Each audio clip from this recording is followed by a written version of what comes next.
Hello and welcome to today's Alteryx training.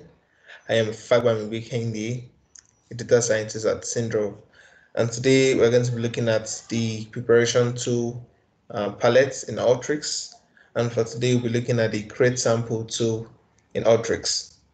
Okay, so what does the create sample tool in Alteryx? What does it do?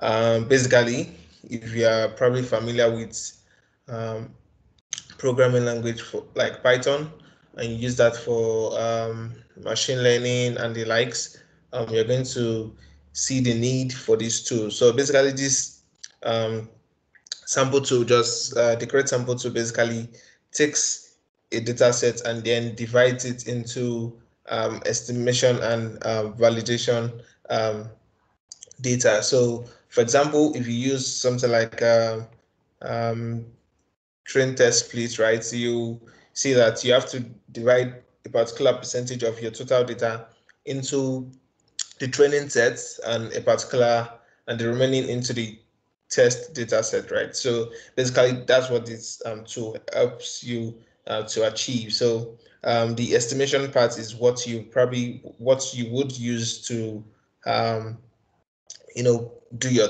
training, right? Why you use the remaining validation to do your testing. So basically, it's just a tool that helps to, um, split your record into parts where you use for machine learning most times. Okay, so um, of course, the total data is 100%, right? So if you have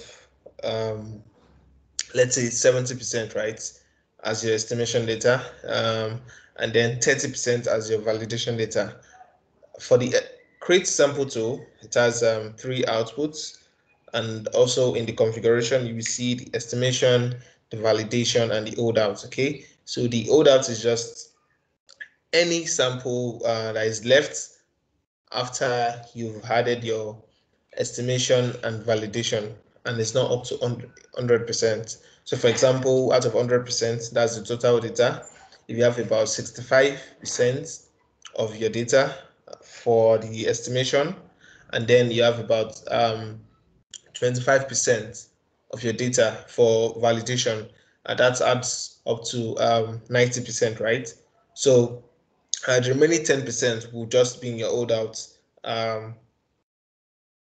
anchor. Okay, so and talking about random seed, okay, so random seed is just a way, and if you look at the random percentage tool, for example, I explained random seed tool, and there's also a configuration you have to do the random percentage sample tool, where you specify the random seed. So random seed basically is it helps. So for example, you can also do that in Python too. So it helps when you run your workflow again and again, the records that are being generated, how they are being randomized. Okay, so if you have a specific number as your random seed, you are going to continually get the particular records, right? Every time you run your workflow. So, for example, if you have a colleague of yours, working on the same data sets, and you guys, probably both of you, choose the same random seed value, right? You're going to continually have the same records being pushed out to your results, okay? And of course, it ranges from 1 to 100, unlike the random percentage sample to where you can have any range. Okay, so let's go to Alteryx to see how to use the create sample tool. Right, so yeah, I am in Alteryx, and then I'm going to just bring in a data here. So the input data tool, and then I'm going to bring in the sample superstar data. It's a very popular data set, and then I'm going to bring this in. So sample superstar data.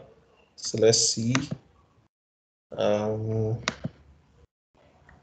so I'm going to do this, libraries, okay, sample superstar, okay, yeah, it's a CSV file, and then I'm going to bring this in, and then I'm going to add my browse tool for you to see this. and have an overview of this data set. Okay, so the size is about 4.6 megabytes, right? If I run this again, that's going to pop up. Okay, and with about 9,994 record, and you can see that here from the sample tool. And of course, this is because Alteryx, there's a way Alteryx compresses data. All right, so which is actually something that is very interesting in Alteryx. Okay, so sorry about this. Okay, so looking at the records, right? We have 9,994 records, right? And if I bring in the create samples too, so if at all you do not see this tool here, you just come to this icon, the add or remove tool icon, and then click on that, and then you come to the preparation tool palettes and find the tool in here, right? So you can see the create samples tool. Okay, it's checked. If yours is not checked, just check this and then click on OK. All right, so I'm going to come back to the preparation tool palettes and then drag in this tool here.